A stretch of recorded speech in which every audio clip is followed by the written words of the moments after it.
Assalamualaikum warahmatullahi wabarakatuh. Selamat siang teman-teman sekalian. Bagaimana kabarnya hari ini? Alhamdulillah kita masih diberi kesempatan untuk mengikuti mata kuliah linguistik bandingan historis. Baik, kelompok 2 di sini akan mempresentasikan tentang gambaran dasar linguistik bandingan historis yang diampu oleh dosen pembimbing Bapak Dr. Ahmad Saufi Ahya, MA. Kelompok 2 beranggotakan Dela Edwatina Madias, saya sendiri, Faiza Nur Amalia Putri, dan Niken Oktaviana, dan yang terakhir adalah Kurotin Ayuni. Langsung saja ya teman-teman, di sini saya sebagai pemateri pertama yang akan menjelaskan tentang pengertian linguistik bandingan historis. Teman-teman pada tahu apa itu pengertian linguistik bandingan historis? Langsung saja ya, saya akan menjelaskan.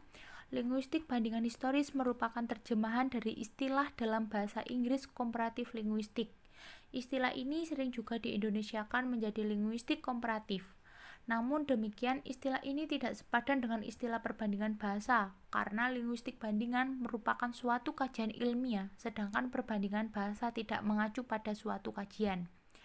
Linguistik bandingan historis adalah cabang ilmu linguistik yang menelaah perkembangan bahasa dari satu masa ke masa yang lain, mengamati cara bagaimana bahasa-bahasa mengalami perubahan, serta mengkaji sebab akibat dari perubahan bahasa. Menurut Robbins 1975, linguistik komparatif termasuk dalam bidang kajian linguistik yang memiliki peran yang sangat penting dalam memberikan sumbangan berharga bagi pemahaman tentang hakikat kerja bahasa dan perkembangan perubahan. Sehubungan dengan hal ini, tugas utama dari linguistik komparatif adalah menganalisis dan memberikan penjelasan mengenai hakikat perubahan bahasa. Pada umumnya, hakikat itu mempunyai struktur dimensi sinkronis dan bahasa selalu mengalami perubahan atau dimensi diakronis. Analisis bahasa secara sinkronis itu merupakan dan mempelajari tentang bahasa, bahwa bahasa-bahasa pada masa-masa tertentu mempunyai struktur-struktur atau unsur-unsur bahasa yang disebut unsur fonologi, morfologi, sintaksis, dan lain-lain yang telah kita pelajari dalam semester-semester yang dulu ya teman-teman. Sedangkan analisis bahasa secara diakronik yaitu menganalisis bahasa tidak hanya bagian-bagian bahasa yang mengalami perubahan, tetapi juga perkembangan bahasa. Seperti yang diketahui bahwa bahasa-bahasa modern pada saat ini dulunya memiliki bahasa-bahasa awal. Yang memiliki analisis diakronik itu dicari hubungan antara bahasa-bahasa modern yang diduga berasal dari satu bahasa awal, yaitu menentukan bentuk kognat atau bentuk leksiko atau semantik dua bahasa yang dan artinya juga sama atau mirip, dan bentuk leksiko dua bahasa sama tapi artinya itu berbeda. Selanjutnya, pembahasan kedua yaitu tentang objek kajian linguistik bandingan historis. Objek kajian linguistik bandingan historis di sini ada dua ya teman-teman, yaitu yang pertama objek material dan objek formal. Objek material adalah ilmu-ilmu yang tergolong rumpun linguistik yang mempunyai objek material sama, yaitu bahasa alamiah manusia. Objek material itu berbicara tentang bahasa utuh atau umum suatu disiplin, sosiolinguistik, psikolinguistik, linguistik teoritis, dan linguistik bandingan. Misalnya, mempunyai objek material sama yaitu gejala kebahasaan yang dimiliki dan dipakai oleh manusia dalam kehidupan. Misalnya itu bahasa Indonesia, bahasa Batak, bahasa Melayu, dan bahasa Bugis atau Makassar. Objek cabang-cabang linguistik tersebut itu berbeda. Objek formal di sini dalam arti berbicara equal atau bentuk bahasa khusus suatu disiplin. Sosiolinguistik itu mempunyai objek formal, gejala-gejala kebahasaan di dalam masyarakat atau dimensi kemasyarakatan bahasa. Psikolinguistik mempunyai objek formal, gejala-gejala kebahasaan di dalam jiwa manusia atau dimensi kejiwaan bahasa. Linguistik teoritis mempunyai objek formal, gejala-gejala kebahasaan secara otonom atau dimensi internal bahasa. Dan linguistik bandingan mempunyai objek formal, gejala-gejala kemiripan, kesamaan, dan perbedaan aspek-aspek dari satu atau lebih bahasa yang terdapat di dalam sistem bahasa itu sendiri, sejarah dan wilayah bahasa tertentu atau dimensi kebahasaan, kesejarahan, dan keruangan satu atau lebih bahasa. Selanjutnya, objek formal. Objek formal dalam linguistik bandingan mempunyai objek formal gejala-gejala kemiripan, kesamaan, perbedaan aspek-aspek dari satu atau lebih bahasa yang terdapat di dalam sistem bahasa itu sendiri, sejarah dan wilayah bahasa tertentu atau dimensi kebahasaan, kesejarahan, dan keruangan satu atau lebih bahasa. Yang sudah saya jelaskan di atas tadi ya, yaitu objek formal inilah yang menjadi ciri pembelaan ketiga cabang linguistik bandingan pada satu sisi dan pada sisi lain, menjadi ciri penanda kehadiran atau keberadaan ketiga cabang linguistik bandingan tersebut. Sebagai tambahan, perlu kita ketahui ya teman-teman, bahwa sasaran atau pokok kajian linguistik itu berupa bahasa-bahasa yang secara alamiah yang telah dimiliki dan digunakan oleh manusia dalam komunikasi mereka, dalam tingkat fonologi hingga sintaksis. Linguistik itu tidak mengambil sasaran atau pokok kajian berupa bahasa buatan atau artificial language yang berkenaan dengan komputer, sehingga sering pula disebut bahasa komputer, misalnya bahasa basic, bahasa Fortran, dan bahasa Pascal. Linguistik bandingan historis itu mempunyai unsur intern dan ekstern dari linguis tersebut sebagai objek material. Linguistik bandingan historik dan linguistik bandingan areal atau geografis menjadi unsur intern dan ekstern linguis sebagai objek material. Sedangkan linguistik bandingan tripologis menjadi unsur intern linguis sebagai objek material. Jadi, pada dasarnya linguistik bandingan tetap mengambil objek material linguis. Oke, berdasarkan yang telah saya sampaikan tadi, dapat disimpulkan ya teman-teman bahwa objek material linguis bandingan itu ialah gejala-gejala satu bahasa alamiah manusia atau lebih, sedangkan objek formal linguistik bandingan ialah gejala-gejala kemiripan, kesamaan, perbedaan satu bahasa atau lebih menurut sudut pandang murni, kebahasaan, kesejarahan, dan keruangan. Baik, selanjutnya pembahasan ruang lingkup linguistik bandingan historis akan dijelaskan oleh pemateri berikutnya. Terima kasih. Assalamualaikum warahmatullahi wabarakatuh. Perkenalkan, nama saya Niken Oktaviana. Di sini saya akan melanjutkan materi tentang ruang lingkup linguistik bandingan historis. Di dalam ruang lingkup bandingan historis mencakup 4 bidang. Yang pertama, perbandingan bahasa, yang kedua rekonstruksi bahasa, yang ketiga pengelompokan bahasa, dan yang keempat migrasi bahasa. Bidang pertama dari linguistik bandingan historis adalah perbandingan bahasa. Hal ini mencakup persoalan bahasa-bahasa yang serumpun. Untuk memecahkan persoalan tersebut menggunakan cara yaitu dengan mengadakan perbandingan unsur-unsur yang menunjukkan kekerabatan. Bidang-bidang yang digunakan untuk mengadakan perbandingan adalah fonologi dan morfologi. Sedangkan dalam bidang sintaksis belum menunjukkan hasil yang memuaskan. Bidang kedua dari linguistik bandingan historis adalah rekonstruksi bahasa. Hal ini mencakup semua usaha untuk menemukan bahasa proto atau purba yang menurunkan bahasa modern. Caranya mengadakan rekonstruksi bahasa-bahasa yang ada dewasa ini untuk mengetahui bahasa purba atau bahasa-bahasa yang menurunkan bahasa-bahasa modern. Yang ketiga, bidang ketiga dari linguistik bandingan historis adalah pengelompokan bahasa. Hal ini mencakup semua usaha untuk mengadakan pengelompokan bahasa. Bahasa-bahasa yang ada dikelompokkan atas rumpun-rumpun bahasa. Rumpun bahasa tersebut didasarkan atas tingkat kekerabatannya atau tingkat kemiripannya antara satu bahasa dengan bahasa yang lain.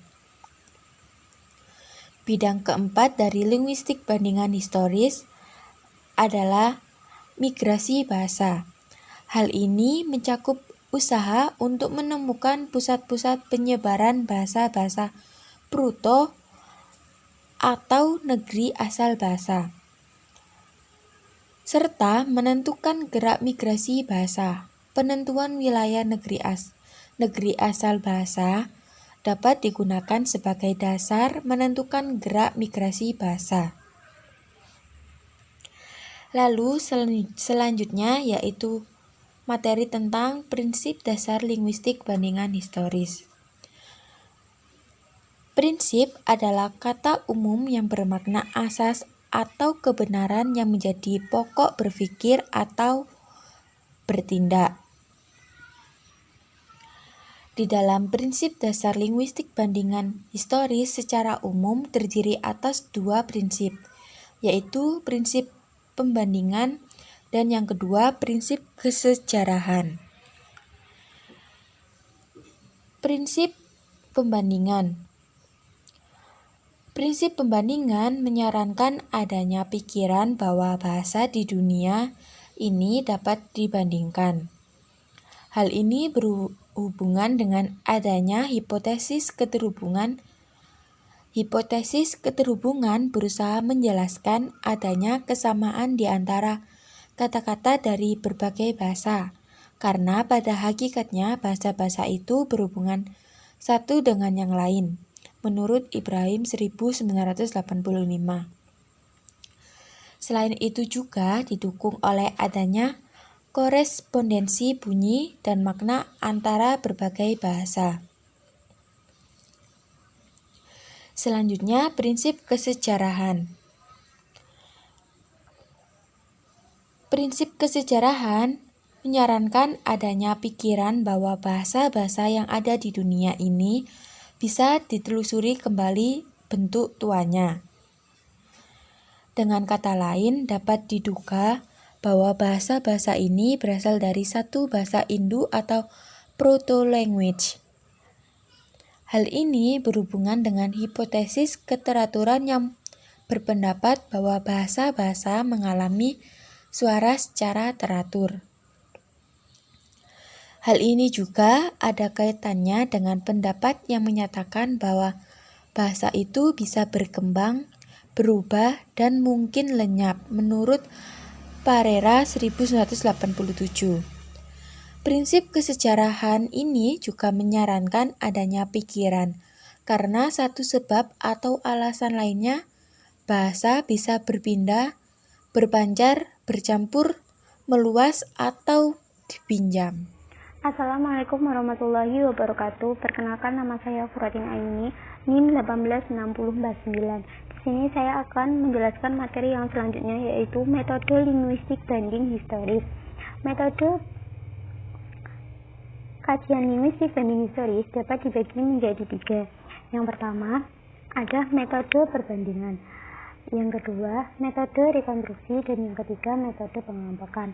Untuk yang pertama, yaitu metode perbandingan.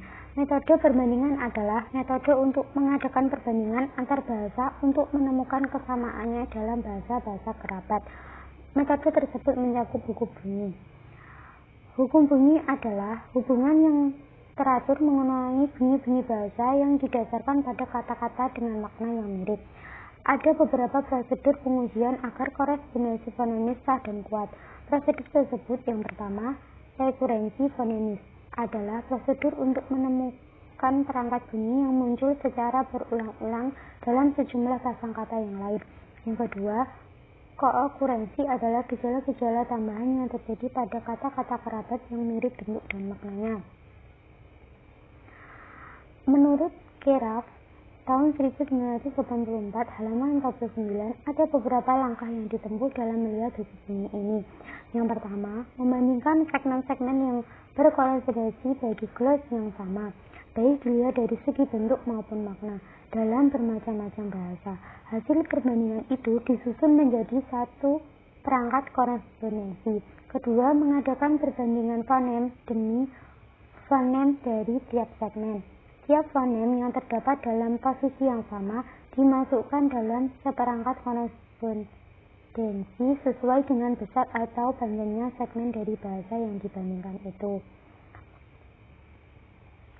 Contohnya, dalam bahasa Melayu hidung, Banjar hidung, Lamera irung, Maanyan irung, Malagasy urung, dan dalam bahasa Jawa irung.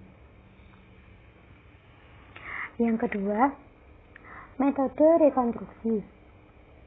Metode rekonstruksi adalah metode yang berusaha untuk mengadakan rekonstruksi baik fonem purba maupun morfem purba yang dianggap pernah ada dalam bahasa-bahasa purba.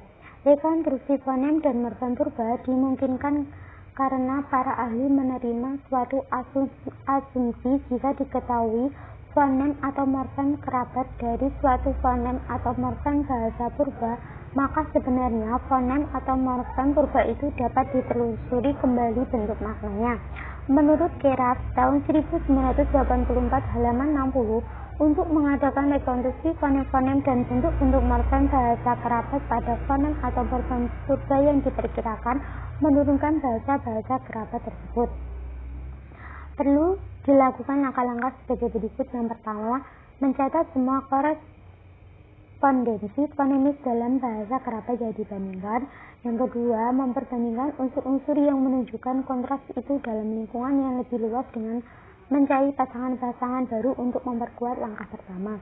Dan yang terakhir, mengadakan rekonstruksi tiap fonem yang terkandung dalam pasang kata-kata yang dibandingkan. Dengan selesainya pengadaan rekonstruksi fonemis pada tiap bunyi yang terdapat dalam pasang kata yang dibandingkan itu, berarti kita juga selesai mengadakan rekonstruksi fonemis dari morfem purba. Metode ini memiliki dua teknik yang dapat digunakan, yaitu teknik rekonstruksi fonem dan rekonstruksi morfem. Untuk merekonstruksi fonem, pertama-tama diadakan perbandingan pasang-pasang kata dalam berbagai bahasa kerabat. Caranya dengan menemukan korespondensi fonemis dari setiap fonem yang membentuk kata-kata kerabat tersebut. Dengan menemukan korespondensi fonemis, dapat diperkirakan fonem purba mana yang kiranya menurunkan fonem-fonem yang berkorespondensi tersebut. Fonem purba tersebut biasanya diberi tanda asterik. Sedangkan teknik rekonstruksi morfem mencakup rekonstruksi luar dan rekonstruksi dalam.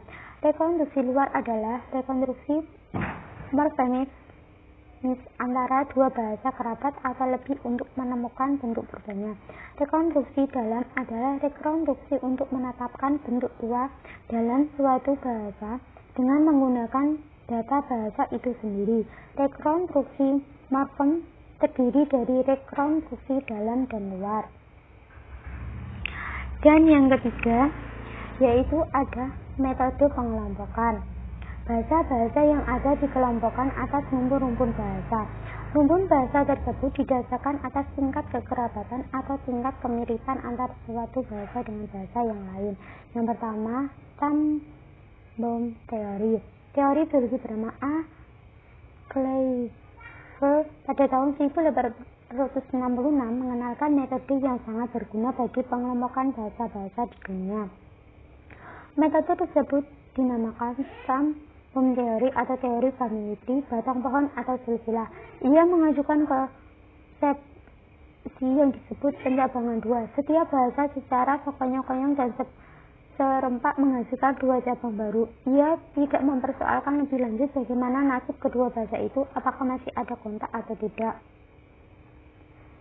Yang kedua, teori gelombang. Sebagai reaksi terhadap konsepsi timbul teori baru yang diajukan oleh Johann Schmidt pada tahun 1843 sampai 1901. Dalam tahun 1972 yang terkenal dengan nama Wave teori atau wave teori atau teori gelombang. Teori ini menyatakan bahwa bahasa-bahasa dipergunakan secara ganda dalam suatu wilayah tertentu dan dipergunakan oleh perubahan-perubahan yang terjadi pada suatu tempat tertentu.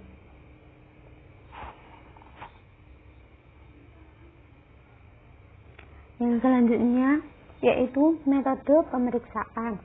Metode pemeriksaan bertujuan untuk memeriksa mana yang lebih dekat di antara bahasa-bahasa kerabat mengenai persamaan dan perbedaan antara bahasa-bahasa dibandingkan itu. Misalnya, dalam bahasa Melayu, dua tadi anjing, dalam bahasa Sunda, dua tadi anjing, dan dalam bahasa Jawa, loro mau atu. Dengan mengamati contoh tersebut, dapat ditemukan secara sekilas bahwa bahasa Melayu lebih dekat dengan bahasa Sunda daripada dengan bahasa Jawa. Selanjutnya yaitu metode kosakata dasar. Metode ini merupakan penyempurnaan dari penggunaan metode pemeriksaan sebilas. Caranya dengan jalan menyeleksi kata-kata yang akan digunakan sebagai pengelompokan. Metode ini bertolak dari suatu asumsi bahwa perbedaan kata dalam suatu bahasa dapat dibedakan menjadi dua kelompok besar, yaitu yang pertama kata-kata yang tidak mudah berubah dan yang kedua kata-kata yang mudah berubah. Kata-kata yang tidak dapat mudah berubah disebut kosakata dasar. Kata-kata ini dapat juga mengalami perubahan, tetapi perubahan itu sangat lamban. Yang termasuk kosakata dasar adalah kata-kata mengenai anggota tubuh, ganti, yang menyatakan perasaan, yang bertalian dengan cuaca dan alam, bilangan, berhubungan dengan perlengkapan rumah tangga yang dianggap ada sejak permulaan. Kata-kata yang mudah berubah yaitu kata-kata yang dipinjamkan atau dari kebudayaan lain, misalnya kata kerja, kursi, baju, lampu. Kata-kata ini mudah mengalami difusi, sebab itu gampang mengalami perubahan. Kata-kata ini disebut kata-kata budaya, kultur. Kosakata yang digunakan sebagai pengelompokan dalam metode ini adalah kosakata dasar atau pembedaraan kata dasar, basic vocabulary. Kosakata ini dianggap menjadi syarat mati hidupnya sebuah bahasa karena kosakata ini dianggap memiliki sebuah bahasa sejak awal perkembangannya.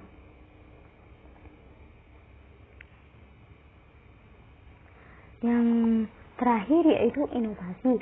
Proses pengelompokan seringkali terjadi bahwa menggunakan kosakata dasar yang diawali bersama dari suatu bahasa proto akan dialami kesulitan karena jumlah kemiripan bentuk makna antar bahasa-bahasa yang dibandingkan itu sama. Untuk mengatasi kesulitan tersebut, maka dikembangkan suatu metode lain sebagai pelengkap, yaitu metode inovasi atau metode pembaruan dari kata-kata dasarnya. Metode ini bertolak dari suatu asumsi bahwa pada suatu waktu karena suatu alasan atau sebab-sebab tertentu, suatu bahasa kerabat memperbarui suatu atau lebih kosakata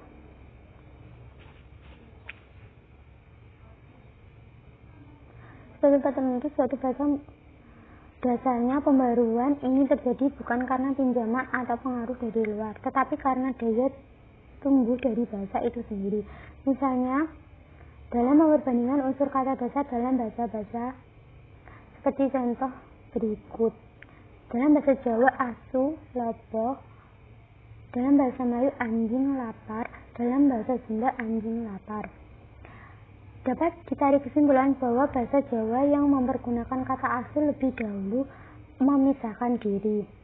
Namun demikian, apabila kita mengambil jangkauan yang lebih luas, maka kesimpulan sementara di atas akan terbalik bahwa bahasa Melayu dan Sunda yang memisahkan diri lebih dulu dari kelompok induk dengan mengalami inovasi berupa kata anjing.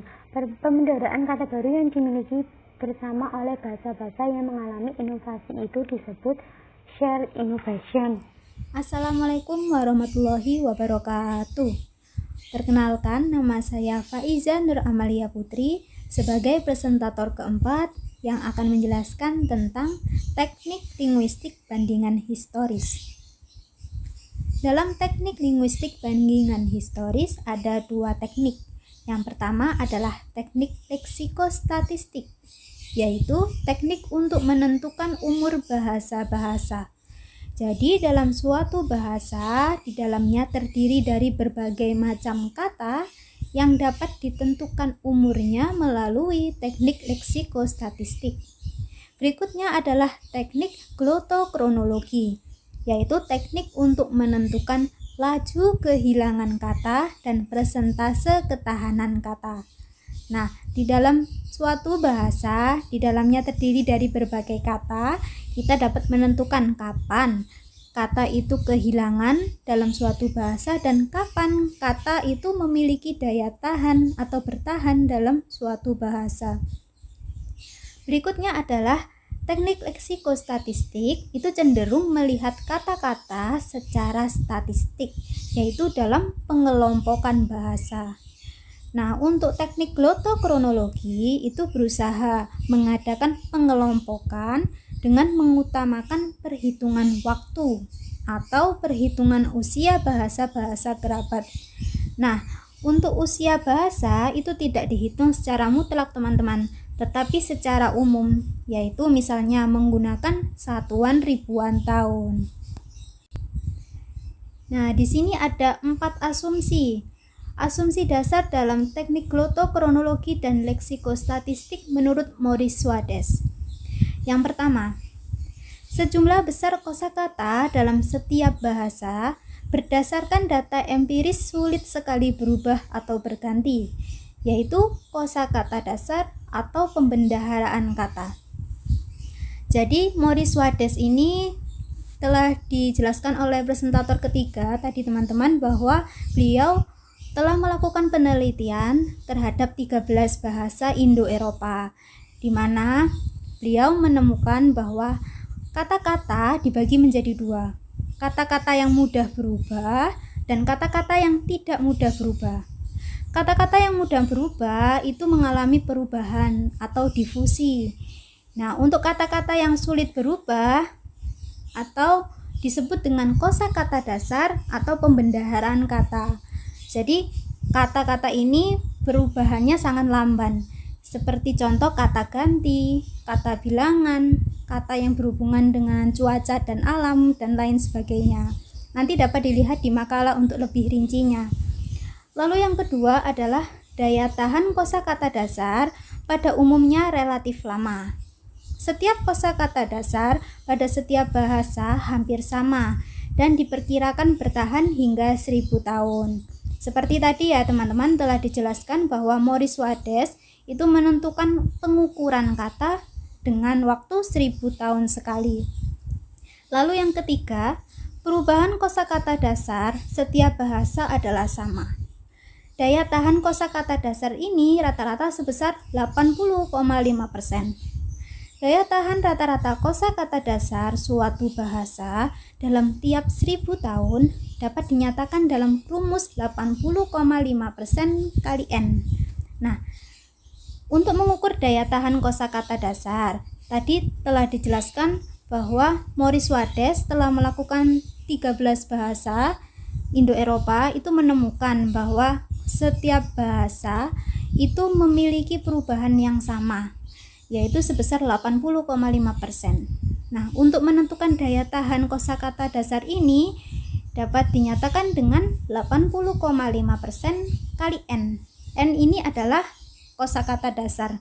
Nah, Maurice Swades itu menentukan bahwa setiap pengukuran itu menentukan dengan 200 kata. Jadi 80,5% kali 200 kata adalah 161,5 atau dibulatkan menjadi 162 kata. Jadi dalam 1000 tahun satu bahasa dapat bertahan dari 200 kata menjadi 162 kata. Nah, itu dapat dihitung teman-teman, berapa kata yang hilang dari 200 kata. Jadi dalam 1000 tahun setiap bahasa dapat kehilangan sebanyak 38 kata. Berikutnya asumsi terakhir, asumsi keempat adalah apabila persentase dari 2 bahasa kerabat diketahui, maka dapat dihitung pula waktu pisah kedua bahasa tersebut. Nah, ini ada tabel dari penelitian Maurice Swades tadi teman-teman. Tabel pertama adalah jumlah kata kerabat, yaitu dari 162 hingga 200 kata.